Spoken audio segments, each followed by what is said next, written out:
Hey everyone, welcome back to The Bored Journalist. Thank you for taking the time to sit down and have an informal chat with me. So today's topic is going to be on Hollywood Divas. Reality TV is so boring to me now. I think I burned myself out and fried my brain watching so much of it over the years. I haven't even kept up with the last, I think several seasons of Real Housewives of Atlanta. And I used to love it in the beginning when everybody had their original teeth and noses and terrible wigs. But it's changed so much now. So I thought it would just be fun to kind of go back in time. And I can't believe 2014 is already back in time. It flew by. So let's just go ahead and get into Hollywood Divas Episode 1, Season 1. So let's talk about the lineup. We have 5 actresses all trying to reclaim their Hollywood crowns. We have Golden Brooks, Paula J. Parker, Countess Vaughn, Lisa Wu, and Elise Neal. So again, the show was released in 2014, and it was released to shed light on the unique struggles Black actresses face in Hollywood, including typecasting, lack of opportunities, and ageism. While it had plenty of reality TV drama, it also sparked important conversations about race and representation in the industry. And the executive producers for the show were Carlos King, Adam Reed, Leslie Grief, Anthony Sylvester, and Todd Tucker. So the first scene opens with Miss Paula J. Parker. She's an American actress, comedian, director, and singer, best known for her roles in films and television, particularly in the 1990s and 2000s. She was born on August 19, 1969 in Cleveland, Ohio. So some of her career highlights: she made her film debut in Friday in 1995 as Joy. She appeared in Sprung in 1997, Why Do Fools Fall in Love in 1998, Idlewild in 2006, and Hustle and Flow in 2005. So as this scene opens up with Paula J. Parker, she is in some seedy motel. It wasn't even a nice hotel. And I felt really bad. I remember I felt really bad for her, and then I felt bad for her all over again. Watching this, all her stuff was in trash bags, and then I was looking at her do her makeup, and I was like, dang, I got some of the same stuff. I thought these actresses used other stuff. There's nothing wrong with L'Oreal, but I don't know, I was expecting them to have different products.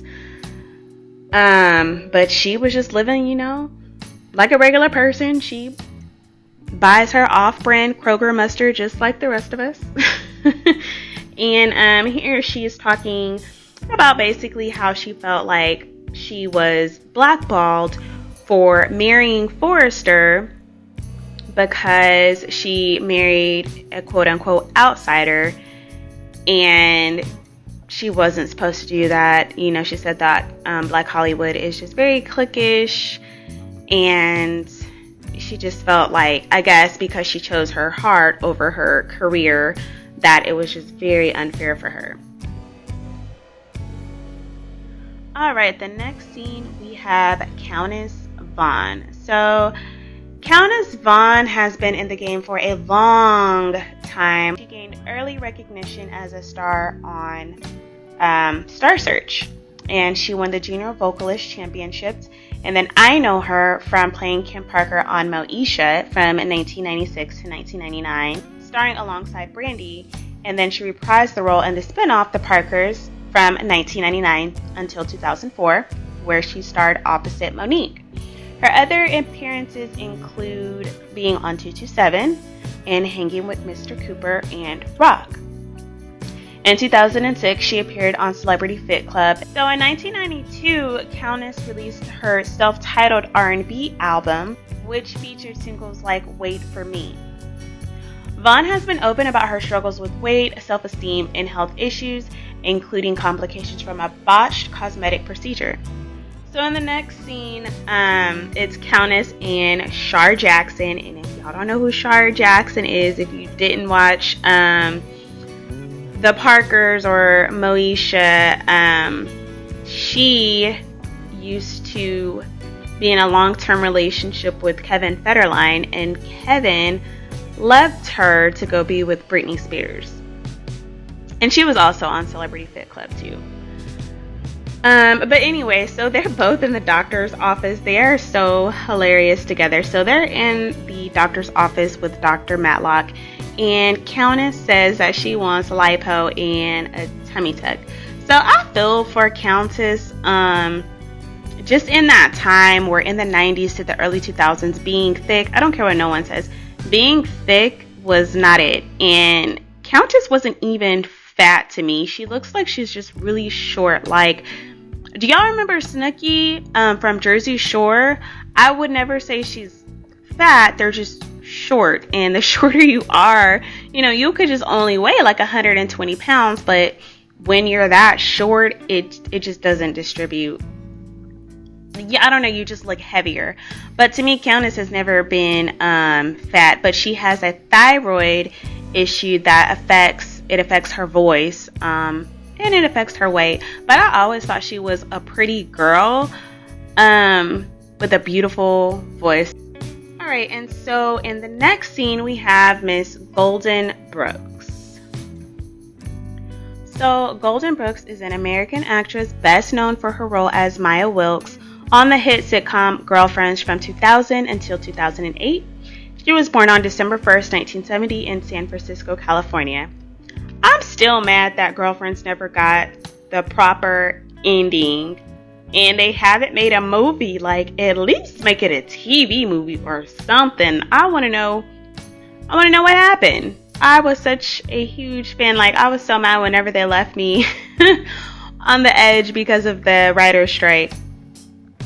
But anyway, so she started in theater before she transitioned into television and film, and she had guest roles on shows like The Jamie Foxx Show. Her breakout role was Maya Wilkes on Girlfriends, where she became known for her wit and catchphrases. She also starred in The Beauty Shop in 2005, Something New in 2006, and Motives in 2004. Y'all need to go check out Motives if you haven't seen that movie. I don't want to give y'all a spoiler. I might review it, but it has Shamar Moore and Vivica Fox. So that is a good movie. So for Golden's scene, y'all, Golden is shady. I feel like she sounds exactly like Maya Wilkes. So, but she broke down crying to her white agent just about her plight being a black actress in Hollywood. And the poor guy, he's just there nodding his head. He doesn't even know. You know, I think he may have an idea, but he really just doesn't understand. You know, I feel like it's like a head shake, like, you know, she's paying me, so I gotta care. I gotta be compassionate. All right, next scene, it has Lisa Wu. So Lisa Wu is an American actress, reality television personality, a screenwriter, and entrepreneur. She is best known for her role on The Real Housewives of Atlanta during its first 2 seasons. So Lisa was born January 23rd, 1973 in Inglewood, California. And her career started in entertainment and real estate before moving into reality TV and acting. So I would say she became famous on The Real Housewives of Atlanta from 2008 to 2009. And she's acted in films such as First Impression 2014, The Internship 2013, and Professor Mac in 2019. She wrote and produced the film Blackball in 2003, and she co-wrote the novel When the Cake is Made in 2010. Lisa Wu has built businesses in real estate, clothing, and jewelry design, and she was formerly part of the music group 19, where she was a rapper and dancer. So I have to be honest, I didn't know who Lisa Wu was. I didn't even know she used to be married to Keith Sweat. When I saw Real Housewives of Atlanta, that was my first time seeing her. So she was married to Keith Sweat from 1992 until 2002, and she has 2 sons with him. And then in 2005, she married Ed Hartwell, and they were married from 2005 until 2011. And Ed was a former NFL player, and they have a son together.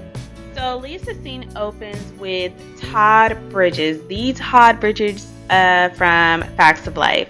No, I'm sorry. It's not Facts of Life. It's, oh man. It's not Facts of Life. Now I have to Google it. Hold on, y'all. Okay, it's from Different Strokes. I like to think I know my like old school TV shows because I used to watch TV Land all the time, so I used to watch that show too, y'all. But anyways, so it opens here. They're having like a private coaching session, and Todd just lets her know, like, going to Hollywood as a black person, it doesn't matter if you're male or female, it's hard. And he's right, because from the interviews that I've read and the books that I've read, everybody, black woman, black man, is going for the same role. And that explains why like a lot of the movies in the 90s is like the same people. Like, I get some movies confused because it's like they keep using the same actors. Like, there's what, 3 movies with Gabrielle Union and Morris Chestnut, or it's, you know, I don't know, they just use the same people over and over, and it blurs the movie. While I'm glad that people are employed, like, they kind of need to pass the baton, but then I don't really know, because that means that my faves will be out of a job. So anyways, so the next scene cuts to Miss Elise Neal, and at this time, y'all, she was 48 and she looks good. Whenever I'm 48, I want to look as good as she did in this scene. Like, she was definitely popping her ish, but mama could do it because she looks good. So let's get into her background real fast. Alright, so Elise Neal is an American actress known for her roles in film and television, particularly in the 1990s and 2000s. She was born on March 14th, 1966 in Memphis, Tennessee. Alright, so her career highlights: she started as a dancer and appeared in music videos before transitioning into acting. She moved to New York City to study at the Alvin Ailey Dance Company before pursuing acting in Hollywood. She starred as Yvonne Hughley in the sitcom The Hughleys from 1998 to 2002, where she played the wife of comedian D.L. Hughley's character. Yeah, I gotta be honest, that was probably like my least favorite show from a comedian. My favorite one was the Bernie Mac show. I loved that show. And then a second would be the Steve Harvey show, where they had Tasha Mack, who is Miss Piggy. But okay, y'all, I'm getting off topic. So her notable films: she was in Scream 2 in 1997, Mission to Mars in 2000, Hustle and Flow in 2005, and Logan in 2017. She guest starred in TV shows like The Fresh Prince of Bel-Air, Chicago Hope, and All of Us. She played a recurring role in All of Us from 2003 until 2005. Alright, so in Elise's scene, she is dancing, popping her ish, saying that the Pussycat Dolls are just a replica of what she's got going on. So her company is Sorted Flavors, and I really, looking at this, really took me back to her little kitten heels, because I used to have some shoes like that. But watching this whole episode, they don't look bad. Please don't.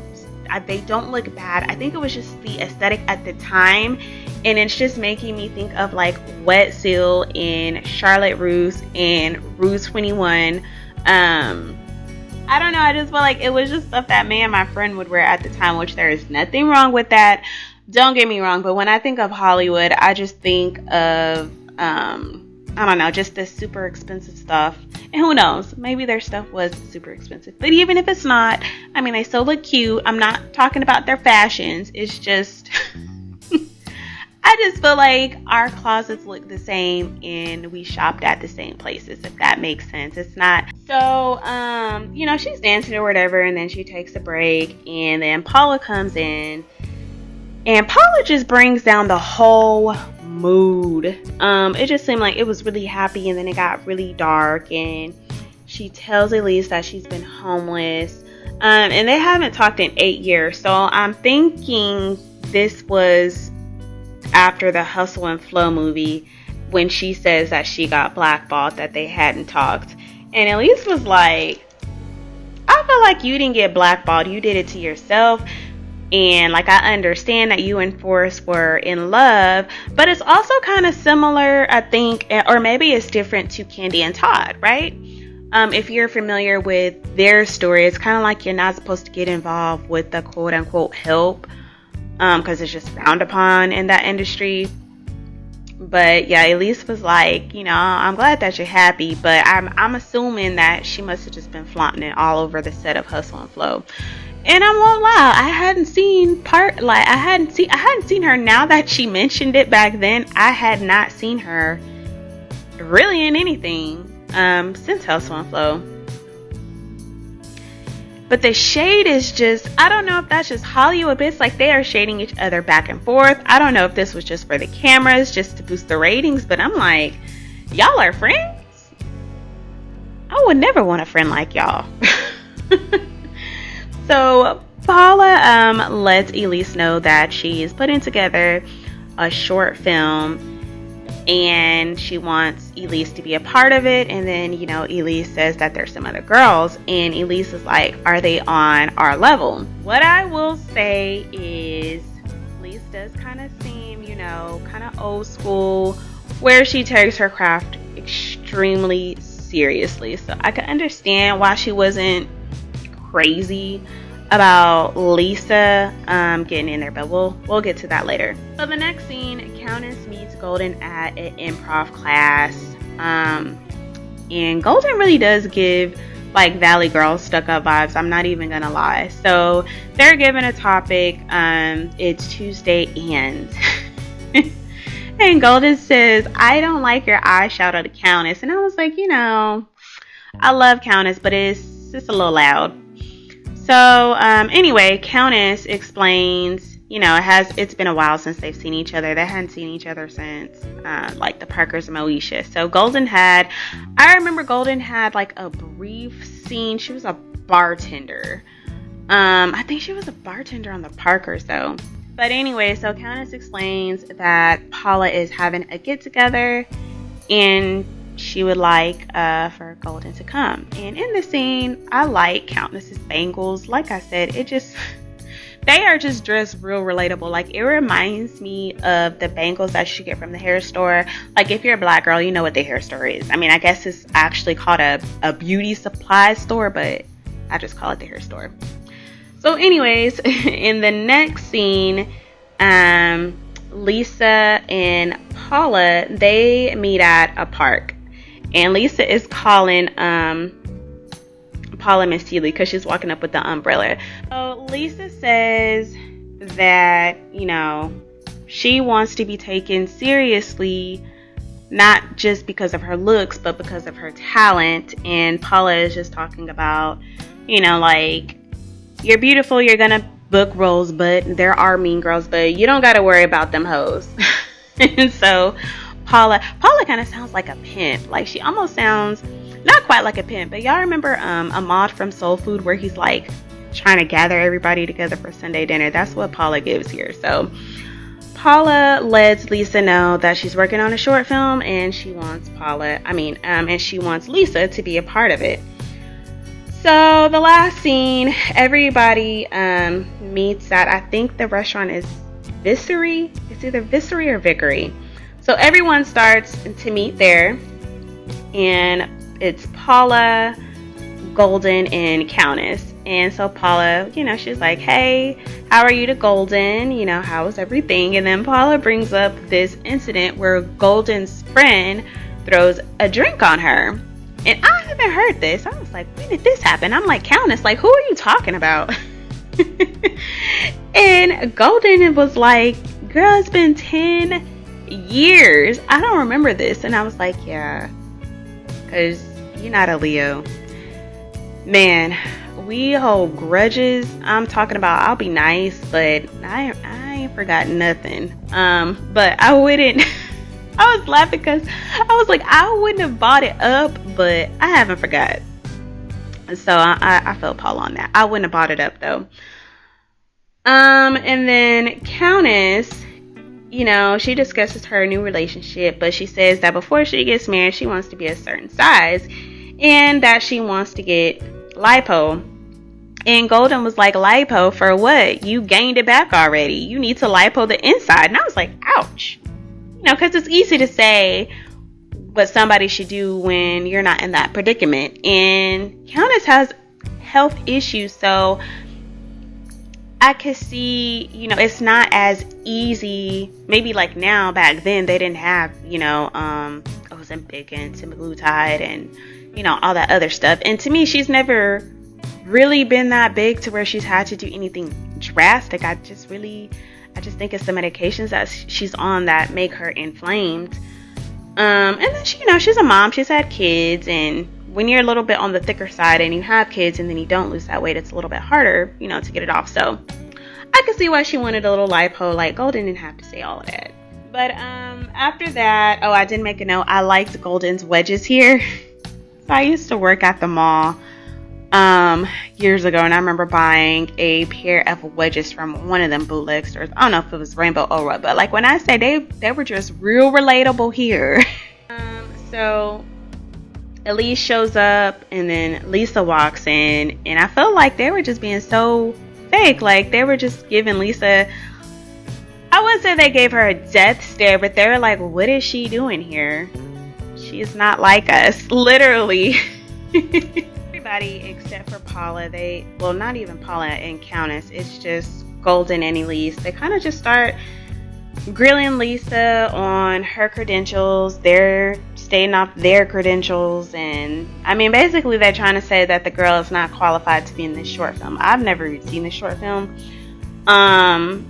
but they both seem very old school, and a part of me understands it. They feel like if you weren't trained in it, then why do you get to have an opportunity? But I think that's kind of like with any field where you don't have to have like a license for it.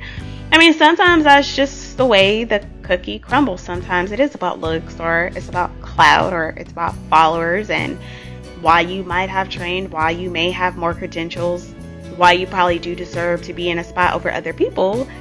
It's just not what it is. And don't be a hater. It's room for everybody. And Lisa had to let them know, some of the stuff that she's done over the years. And she wasn't just a housewife on Atlanta, that she has, some things under her belt as well. And that's pretty much where the scene ends. After that, it just kind of goes into what we can expect on this season. And I'm also watching this on Tubi, you guys, if you want to rewatch it with me. That's how I found it. So until the next one, I will see you guys later. Bye.